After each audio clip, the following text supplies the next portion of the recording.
السلام علیکم دوستو، میں ہوں محمد حیات اور آپ دیکھ رہے ہیں الحیات وائس۔ تو دوستو، آج میں آپ کے ساتھ حضور صلی اللہ علیہ وسلم کی ایک لڑائی کا بہت ہی خوبصورت واقعہ شیئر کرنے والا ہوں، اور یہ تبوک کی لڑائی کا واقعہ ہے جس کے اندر 3 صحابہ کرام بلا کسی عذر قوی کے نہیں جا سکے۔ ان کے اوپر کیا بیتی، حضور صلی اللہ علیہ وسلم نے ان کو کیا سزا سنائی اور انہوں نے کیسے فرمانبرداری کے ساتھ اس کو برداشت کیا۔ تبوک کی لڑائی میں معذور لوگوں کے علاوہ 80 سے زیادہ تو منافق انصار مدینہ میں سے تھے، اور اتنے ہی تقریباً بدو بھی تھے۔ ان کے علاوہ ایک بڑی جماعت باہر کے لوگوں میں سے ایسی تھی جو شریک نہیں ہوئے، اور اتنا ہی نہیں بلکہ یہ لوگ دوسروں کو بھی لا تنفروا فی الحر کہہ کر روکتے تھے کہ گرمی میں نہ نکلو۔ حق تعالی شانہ فرماتے ہیں کہ جہنم کی آگ کی گرمی بہت سخت ہے۔ ان کے علاوہ 3 سچے پکے مسلمان بھی ایسے تھے جو بلا کسی عذر قوی کے اس لڑائی میں شریک نہیں ہوئے۔ ایک کعب بن مالک، دوسرے ہلال بن امیہ، تیسرے مرارہ بن ربیع رضی اللہ عنہم۔ یہ تینوں حضرات کسی نفاق یا عذر سے نہیں ٹھہرے بلکہ خوشحالی ہی رہ جانے کا سبب بن گئی۔ کعب رضی اللہ تعالیٰ عنہ اپنی سرگزشت جو اس موقع پر پیش آئی بڑی مفصل سناتے ہیں، جو آگے میں سنانے والا ہوں۔ مرارہ بن ربیع رضی اللہ تعالیٰ عنہ کا باغ خوب پھل رہا تھا۔ ان کو خیال ہوا کہ اگر میں چلا گیا تو یہ سب ضائع ہو جائے گا۔ ہمیشہ میں لڑائیوں میں شریک ہوتا ہی رہا ہوں، اگر اس مرتبہ رہ گیا تو کیا مضائقہ ہے؟ اس لیے ٹھہر گئے، مگر جب تنبیہ ہوئی تو چونکہ باغ ہی اس کا سبب بنا تھا، اس لیے سب کو اللہ کے راستے میں صدقہ کر دیا۔ ہلال بن امیہ رضی اللہ عنہ کے رشتہ دار اہل و اعزہ جو کہیں گئے ہوئے تھے، اتفاق سے اس موقع پر سب جمع ہو گئے۔ ان کو بھی یہی خیال ہوا کہ ہمیشہ شرکت کرتا ہی رہتا ہوں، اگر اس موقع پر نہ جاؤں تو کیا حرج ہے، اس لیے ٹھہر گئے، مگر تنبیہ ہونے پر سب سے تعلقات ختم کر دیے کہ یہ رشتہ داری کے تعلقات ہی لڑائی میں حضور صلی اللہ علیہ وسلم کے حکم پر نہ جانے کی وجہ بنی، اس لیے ان سب سے تعلقات ختم کر دیے۔ حضرت کعب رضی اللہ تعالیٰ عنہ کا قصہ احادیث میں کثرت سے آتا ہے۔ وہ اپنی سرگزشت بڑی تفصیل سے سنایا کرتے تھے۔ وہ فرماتے ہیں کہ میں تبوک سے پہلے کسی لڑائی میں بھی اتنا قوی اور مالدار نہیں تھا جتنا کہ تبوک کے وقت تھا۔ اس وقت میرے پاس خود اپنی ذاتی 2 اونٹنیاں تھیں۔ اس سے پہلے کبھی بھی 2 اونٹنیاں میرے پاس ہونے کی نوبت نہیں آئی۔ حضور اکرم صلی اللہ علیہ وسلم کی ہمیشہ عادت شریفہ یہ تھی کہ جس طرف لڑائی کا ارادہ ہوتا تھا اس کا اظہار نہیں ہوتا تھا، بلکہ دوسری جانبوں کے احوال دریافت فرماتے تھے۔ مگر اس لڑائی میں چونکہ گرمی بھی شدید تھی اور سفر بھی دور کا تھا، ان کے علاوہ دشمنوں کی بھی بہت بڑی جماعت تھی، اس لیے صاف اعلان فرما دیا تھا تاکہ لوگ تیاری کر لیں۔ چنانچہ مسلمانوں کی اتنی بڑی جماعت حضور صلی اللہ علیہ وسلم کے ساتھ ہو گئی کہ رجسٹر میں ان کا نام بھی لکھنا دشوار تھا، اور مجمع کی کثرت کی وجہ سے کوئی شخص اگر چھپنا چاہتا کہ میں نہ جاؤں، نہ پتہ چلے، تو دشوار نہیں تھا۔ اس کے ساتھ ہی پھل بالکل پک رہے تھے۔ میں بھی سامان سفر کی تیاری کا صبح ہی سے ارادہ کرتا، مگر شام ہو جاتی اور کسی قسم کی تیاری کی نوبت نہ آتی۔ لیکن میں اپنے دل میں خیال کرتا رہا کہ مجھے وسعت حاصل ہے، جب ارادہ پختہ کروں گا فوراً ہو جائے گا۔ حتیٰ کہ حضور اقدس صلی اللہ علیہ وسلم روانہ بھی ہو گئے اور مسلمان آپ کے ساتھ ساتھ، مگر میرا سامان سفر تیار نہ ہوا۔ پھر بھی یہی خیال رہا کہ 1-2 روز میں تیار کر کے جا ملوں گا۔ اسی طرح آج کل پر ٹلتا رہا، حتیٰ کہ حضور صلی اللہ علیہ وسلم کے وہاں پہنچنے کا زمانہ تقریباً قریب آ گیا۔ اس وقت میں نے کوشش کی بھی مگر سامان نہ ہو سکا۔ اب میں جب مدینہ طیبہ میں ادھر ادھر دیکھتا ہوں تو صرف وہی لوگ ملتے ہیں جن کے اوپر منافق ہونے کا بدنما داغ لگا ہوا تھا یا وہ معذور تھے۔ اور حضور صلی اللہ علیہ وسلم بھی تبوک پہنچ کر دریافت کیا انہوں نے کہ کعب نظر نہیں پڑتے، کیا بات ہوئی؟ ایک صاحب نے کہا، یا رسول اللہ، اس کو اپنے مال و جمال کی اکڑ نے روکا ہے۔ حضرت معاذ رضی اللہ تعالیٰ عنہ نے فرمایا کہ غلط کہا، ہم جہاں تک سمجھتے ہیں وہ بلا آدمی ہے۔ مگر حضور اقدس صلی اللہ علیہ وسلم نے بالکل سکوت فرمایا اور کچھ نہیں بولے، حتیٰ کہ چند روز میں نے واپسی کی خبر سنی تو مجھے رنج و غم سوار ہوا اور بڑا فکر ہوا۔ دل میں جھوٹے جھوٹے عذر آتے تھے کہ اس وقت کسی فرضی عذر سے حضور کے غصے سے جان بچا لوں، پھر کسی وقت معافی کی درخواست کر لوں گا، اور اس بارے میں اپنے گھرانے کے ہر سمجھدار سے مشورہ کرتا رہا۔ مگر جب مجھے معلوم ہو گیا کہ حضور صلی اللہ علیہ وسلم تشریف لے ہی آئے تو میرے دل نے فیصلہ کیا کہ بغیر سچ کے کوئی چیز نجات نہ دے گی، اور میں نے سچ سچ عرض کرنے کی ٹھان ہی لی۔ حضور صلی اللہ علیہ وسلم کی عادت شریفہ یہ تھی کہ جب سفر سے واپس تشریف لاتے تو اول مسجد میں تشریف لے جاتے اور 2 رکعت تحیۃ المسجد پڑھتے اور وہاں تھوڑی دیر تشریف رکھتے کہ لوگوں سے ملاقات فرمائیں۔ چنانچہ حسب معمول حضور صلی اللہ علیہ وسلم تشریف فرما رہے اور منافق لوگ آ کر جھوٹے جھوٹے عذر کرتے اور قسمیں کھاتے رہے۔ حضور اکرم صلی اللہ علیہ وسلم ان کے ظاہر حال کو قبول فرماتے رہے اور باطن کو اللہ کے سپرد فرماتے رہے کہ اتنے میں بھی حاضر ہوا اور سلام کیا۔ حضور صلی اللہ علیہ وسلم نے ناراضگی کے انداز میں تبسم فرمایا اور اعراض فرما لیا۔ میں نے عرض کیا، یا نبی اللہ، آپ نے اعراض فرما لیا؟ میں خدا کی قسم نہ تو منافق ہوں نہ مجھے ایمان میں کچھ تردد ہے۔ ارشاد فرمایا کہ یہاں آؤ۔ میں قریب ہو کر بیٹھ گیا۔ حضور صلی اللہ علیہ وسلم نے فرمایا کہ تجھے کس چیز نے روکا؟ کیا تو نے اونٹنیاں نہیں خرید رکھی تھیں؟ میں نے عرض کیا، یا رسول اللہ، اگر میں کسی دنیا دار کے پاس اس وقت ہوتا تو مجھے یقین ہے کہ میں اس کے غصے سے معقول عذر کے ساتھ خلاصی پا لیتا کہ مجھے بات کرنے کا سلیقہ اللہ تعالیٰ نے عطا فرمایا ہے۔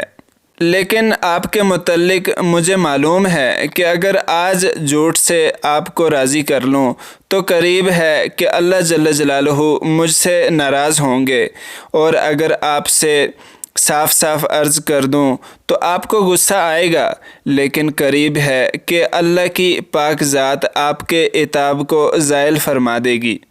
اس لیے سچ ہی عرض کرتا ہوں کہ واللہ مجھے کوئی عذر نہیں تھا، اور جیسا فارغ اور وسعت والا میں اس زمانے میں تھا کسی زمانے میں بھی اس سے پہلے نہیں ہوا۔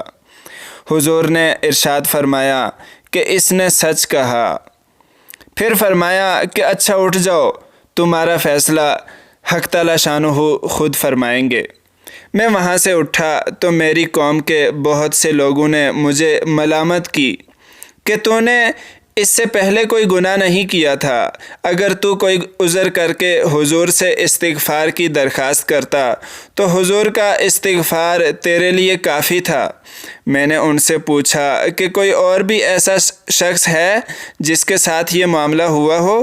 لوگوں نے بتلایا کہ 2 شخصوں کے ساتھ اور بھی یہی معاملہ ہوا کہ انہوں نے بھی یہی گفتگو کی جو تو نے کی، اور یہی جواب ان کو ملا جو تجھ کو ملا۔ ایک ہلال بن امیہ، دوسرے مرارہ بن ربیع۔ میں نے دیکھا کہ 2 صالح شخص جو دونوں بدری ہیں، یعنی کہ بدر کی لڑائی میں بھی شریک ہونے والے، وہ بھی میرے شریک حال ہیں۔ حضور اقدس صلی اللہ علیہ وسلم نے ہم تینوں سے بولنے کی ممانعت بھی فرما دی کہ کوئی شخص ہم سے کلام نہ کرے۔ یہ قاعدے کی بات ہے کہ غصہ اسی پر آتا ہے جس سے تعلق ہوتا ہے، اور تنبیہ اسی کو کی جاتی ہے جس میں اس کی اہلیت بھی ہو۔ جس میں اصلاح و صلاح کی قابلیت ہی نہ ہو اس کو تنبیہ ہی کون کرتا ہے۔ کعب کہتے ہیں کہ حضور صلی اللہ علیہ وسلم کی ممانعت پر لوگوں نے ہم سے بولنا چھوڑ دیا اور ہم سے اجتناب کرنے لگے، اور گویا دنیا ہی بدل گئی، حتیٰ کہ زمین باوجود اپنی وسعت کے مجھے تنگ معلوم ہونے لگی۔ سارے لوگ اجنبی معلوم ہونے لگے، در و دیوار اوپرے بن گئے۔ مجھے سب سے زیادہ اس کا فکر تھا کہ میں اس حال میں مر گیا تو حضور صلی اللہ علیہ وسلم جنازے کی نماز بھی نہ پڑھیں گے، اور خدا نخواستہ حضور صلی اللہ علیہ وسلم کا وصال ہو گیا تو میں ہمیشہ ہمیشہ کے لیے ایسا ہی رہوں گا، نہ مجھ سے کوئی کلام کرے گا نہ میری نماز پڑھے گا۔ کہ حضور صلی اللہ علیہ وسلم کے ارشاد کے خلاف کون کر سکتا ہے؟ کہ انہوں نے منع کر دیا ہے تو اب کون مجھ سے بات کرے گا؟ غرض ہم لوگوں نے 50 دن اسی حال میں گزارے۔ میرے دونوں ساتھی تو شروع ہی سے گھروں میں چھپ کر بیٹھ گئے۔ میں سب میں ذرا قوی تھا، چلتا پھرتا، بازار میں جاتا، نماز میں شریک ہوتا، مگر مجھ سے بات کوئی نہ کرتا۔ حضور صلی اللہ علیہ وسلم کی مجلس میں حاضر ہو کر سلام کرتا اور بہت غور سے خیال کرتا کہ حضور کے لب مبارک جواب کے لیے ہلے یا نہیں۔ نماز کے بعد حضور صلی اللہ علیہ وسلم کے قریب ہی کھڑے ہو کر نماز پوری کرتا اور آنکھ چرا کر دیکھتا کہ حضور مجھے دیکھتے بھی ہیں یا نہیں۔ جب میں نماز میں مشغول ہوتا تو حضور صلی اللہ علیہ وسلم مجھے دیکھتے، اور جب میں ادھر متوجہ ہوتا تو حضور منہ پھیر لیتے اور میری جانب سے اعراض فرما لیتے۔ غرض یہی حالات گزرتے رہے اور مسلمانوں کا بات چیت بند کرنا مجھ پر بہت ہی باری ہو گیا۔ تو میں ابو قتادہ رضی اللہ عنہ کی دیوار پر چڑھا۔ وہ میرے رشتے کے چچا زاد بھائی بھی تھے اور مجھ سے تعلقات بھی بہت ہی زیادہ تھے۔ میں نے اوپر چڑھ کر سلام کیا، انہوں نے سلام کا جواب نہ دیا۔ میں نے ان کو قسم دے کر پوچھا کہ کیا تمہیں معلوم نہیں کہ مجھے اللہ اور اس کے رسول سے محبت ہے؟ انہوں نے اس کا بھی جواب نہ دیا۔ میں نے دوبارہ قسم دی اور دریافت کیا، وہ پھر بھی چپ ہی رہے۔ میں نے تیسری مرتبہ پھر قسم دے کر پوچھا، انہوں نے کہا اللہ جانے اور اس کا رسول۔ یہ کلمہ سن کر میری آنکھوں سے آنسو نکل پڑے اور وہاں سے لوٹ آیا۔ اسی دوران میں ایک مرتبہ مدینہ کے بازار میں جا رہا تھا کہ ایک قبطی جو کہ نصرانی تھا اور شام سے مدینہ منورہ اپنا غلہ فروخت کرنے آیا تھا، یہ کہتے ہوئے سنا کہ کوئی کعب بن مالک کا پتہ بتا دو۔ لوگوں نے اس کو میری طرف اشارہ کر کے بتایا۔ وہ میرے پاس آیا اور غسان کے کافر بادشاہ کا خط مجھے لا کر دیا۔ اس میں لکھا تھا، ہمیں معلوم ہوا ہے کہ تمہارے آقا نے تم پر ظلم کر رکھا ہے، تمہیں اللہ ذلت کی جگہ نہ رکھے اور نہ ضائع کرے، تم ہمارے پاس آ جاؤ، ہم تمہاری مدد کریں گے۔ دنیا کا قاعدہ کلیہ ہے کہ کسی بڑے کی طرف سے اگر چھوٹوں کو تنبیہ ہوتی ہے تو ان کو بہکانے والے اور زیادہ کھونے کی کوشش کیا کرتے ہیں اور خیر خواہ بن کر اس قسم کے الفاظ سے اشتعال دلایا ہی کرتے ہیں۔ کعب کہتے ہیں کہ میں نے یہ خط پڑھ کر انا للہ پڑھی کہ میری حالت یہاں تک پہنچ گئی کہ کافر بھی مجھ میں طمع کرنے لگے اور مجھے اسلام تک سے ہٹانے کی تدبیریں ہونے لگی۔ یہ ایک اور مصیبت آئی اور اس خط کو لے کر میں نے ایک تنور میں پھونک دیا اور حضور صلی اللہ علیہ وسلم سے جا کر عرض کیا، یا رسول اللہ، آپ کے اعراض کی وجہ سے میری یہ حالت ہو گئی کہ کافر مجھ میں طمع کرنے لگے۔ اسی حالت میں 40 روز ہم پر گزرے تھے کہ حضور صلی اللہ علیہ وسلم کا قاصد میرے پاس آیا اور یہ حضور کا ارشاد لے کر آیا کہ اپنی بیوی کو بھی چھوڑ دو۔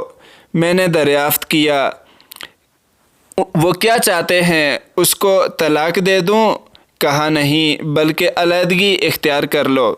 اور میرے دونوں ساتھیوں کے پاس بھی انہی کے توسط سے یہ پیغام بھیجا۔ میں نے اپنی بیوی سے کہہ دیا کہ تو اپنے میکے چلی جا جب تک اللہ تعالیٰ اس امر کا فیصلہ نہ فرمائے، ادھر ہی رہنا۔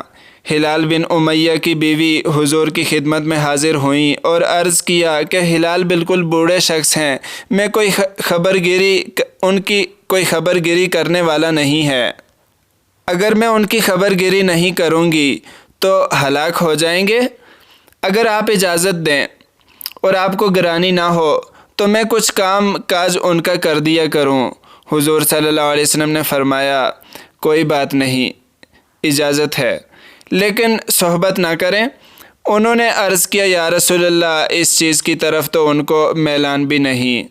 جس روز سے یہ واقعہ پیش آیا آج تک ان کا وقت روتے ہی گزر رہا ہے۔ کعب رضی اللہ تعالیٰ عنہ کہتے ہیں، مجھ سے بھی کہا گیا کہ ہلال کی طرح تو بھی اگر بیوی کی خدمت کی اجازت لے لے تو شاید مل جائے۔ میں نے کہا، وہ بوڑھے ہیں، میں جوان ہوں، نہ معلوم مجھے کیا جواب ملے، اس لیے میں جرأت نہیں کرتا۔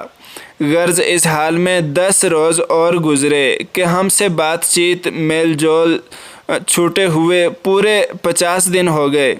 50ویں دن کی صبح کی نماز اپنے گھر کی چھت پر پڑھ کر میں نہایت غمگین بیٹھا ہوا تھا۔ زمین مجھ پر بالکل تنگ تھی اور زندگی دوبر ہو رہی تھی کہ صلا، جو کہ ایک پہاڑ کا نام ہے، اس کی چوٹی پر سے ایک زور سے چلانے والے نے آواز دی کہ کعب، خوشخبری ہو تم کو۔ میں اتنا ہی سن کر سجدے میں گر گیا اور خوشی کے مارے رونے لگا اور سمجھا کہ تنگی دور ہو گئی۔ حضور اقدس صلی اللہ علیہ وسلم نے صبح کی نماز کے بعد ہماری معافی کا اعلان فرمایا، جس پر ایک شخص نے تو پہاڑ پر چڑھ کر زور سے آواز دی کہ وہ سب سے پہلے پہنچ گئی۔ اس کے بعد ایک صاحب گھوڑے پر سوار ہو کر بھاگے ہوئے آئے۔ جو کپڑے میں نے پہنے ہوئے تھے وہ نکال کر بشارت خوشخبری دینے والے کی نظر کر دیے۔ خدا کی قسم، ان 2 کپڑوں کے سوا اور کوئی کپڑا اس وقت میری ملکیت میں نہ تھا۔ اس کے بعد میں نے 2 کپڑے مانگے ہوئے پہنے اور حضور کی خدمت میں حاضر ہوا۔ اس طرح میرے دونوں ساتھیوں کے پاس بھی خوشخبری لے کر لوگ گئے۔ میں جب مسجد نبوی میں حاضر ہوا تو وہ لوگ جو خدمت اقدس میں حاضر تھے مجھے مبارکباد دینے کے لیے دوڑے، اور سب سے پہلے ابو طلحہ نے بڑھ کر مبارکباد دی اور مصافحہ کیا، جو ہمیشہ ہی یاد رہے گا۔ میں نے حضور کی بارگاہ میں جا کر سلام کیا تو چہرہ انور کھل رہا تھا اور انوار خوشی کے چہرے سے ظاہر ہو رہے تھے۔ حضور اقدس صلی اللہ علیہ وسلم کا چہرہ مبارک خوشی کے وقت میں چاند کی طرح سے چمکنے لگتا تھا۔ میں نے عرض کیا، یا رسول اللہ، میری توبہ کی تکمیل یہ ہے کہ میری جائیداد جو ہے وہ سب اللہ کے راستے میں صدقہ ہے، کہ یہ ثروت ہی اس مصیبت کا سبب بنی تھی۔ حضور صلی اللہ علیہ وسلم نے فرمایا کہ اس میں تنگی ہوگی، کچھ حصہ اپنے پاس بھی رہنے دو۔ میں نے عرض کیا کہ بہتر ہے خیبر کا حصہ رہنے دیا جائے، مجھے سچ ہی نے نجات دی، اس لیے میں نے عہد کر لیا کہ ہمیشہ ہی سچ بولوں گا۔ تو دوستو، یہ ہے صحابہ کرام کی اطاعت اور دینداری کا اور اللہ کے خوف کا نمونہ کہ ہمیشہ جنگ میں یہ حضرات شریک رہے۔ ایک مرتبہ کی غیر حاضری پر کیا کیا سزا ہوئی اور اس کو کس فرما برداری سے برداشت کیا کہ 50 دن رو کر گزار دیے، اور مال جس کی وجہ سے یہ واقعہ پیش آیا تھا وہ بھی صدقہ کر دیا، اور کافروں نے طمع دلائی تو بجائے مشتعل ہونے کے اور زیادہ پشیمان ہوئے، اور اس کو بھی اللہ کا عتاب اور حضور کے اعراض کی وجہ سمجھا کہ میرے دین کا ضعف اس درجے تک پہنچ گیا کہ کافروں کو اس کی طمع ہونے لگی کہ وہ مجھے بے دین بنا دیں۔ ہم لوگ بھی مسلمان ہیں، اللہ اور اس کے پاک رسول کے ارشادات بھی سامنے ہیں۔ بڑے سے بڑا حکم نماز ہی کا لے لو کہ ایمان کے بعد اس کے برابر کوئی چیز نہیں۔ کتنے ہیں جو اس حکم کی تعمیل کرتے ہیں، اور جو کرتے ہیں وہ بھی کیسی کرتے ہیں۔ اس کے بعد زکوٰۃ اور حج کا تو پوچھنا ہی کیا کہ اس میں تو مال بھی خرچ ہوتا ہے۔ دوستو، سچ بولنے میں جتنی راحت، سکون، چین، کامیابی اللہ نے رکھی ہے، اتنی جھوٹ میں نہیں رکھی۔ تو ہم کوشش کریں اپنی زندگی کے اندر زیادہ سے زیادہ سچ ہی بولنے کی کوشش کریں، جھوٹ سے اپنے آپ کو بچانے کی کوشش کریں۔ تو دوستو، ملتے ہیں اگلی ویڈیو کے اندر۔ پسند آئی ہو تو شیئر کر لیں، لائک کریں، کمنٹ کریں اور ہمارے چینل کو سبسکرائب کر لیں مزید اس طرح کے واقعات سننے کے لیے۔ خدا حافظ۔